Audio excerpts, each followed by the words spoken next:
Мусульмане всего мира отмечают окончание уразы поста в священный месяц Рамадан. Это 30-дневный суровый пост, когда верующие отказываются от еды и воды в светлое время суток. Делают это и нагайцы. По официальным данным, в России их проживает около 100 тысяч. Роман Гальперин выяснил, как окончание уразы отмечают потомки золотоордынских ханов.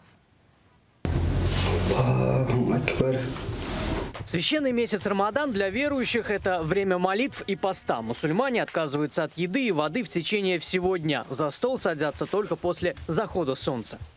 Так мы их перемешиваем чуть-чуть, чтобы они не прилипли. Семья Нурлубаевых переехала из Дагестана в Подмосковье. К традиционному ифтару, вечернему застолью, хозяйка Нурият готовит коллакса – мясной бульон с домашней лапшой, а на десерт – нагайская халва.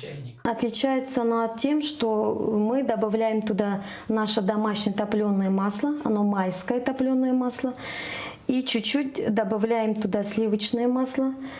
И отличается тем, что в магазинах добавляют туда семечки.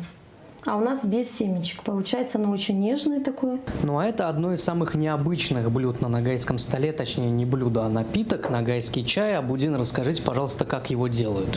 Нагайский чай делается достаточно просто. В кипяченую воду добавляют молоко, соль, чай и немножко перца. Давайте попробуем. Попробуйте и убедитесь.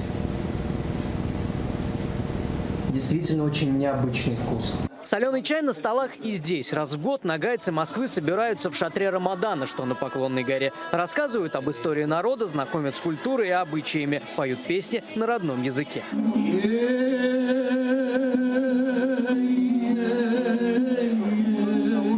Простого воздержания от еды и питья во время поста недостаточно, уверяют мусульмане. Смысл Рамадана в том, чтобы человек научился бороться с негативными эмоциями. У постящего всегда две радости есть. Первая радость, когда он расслабляется, и вторая радость, когда он, иншаллах, ожидает, что Господь его пустит в райские сады, которые называются Ар-Райян.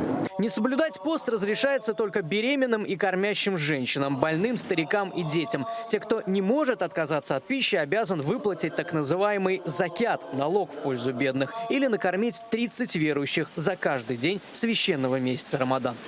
Роман Гальперин, Артем Стрекнев, Денис Алиевский, Евгений Сембиряков. Мир 24.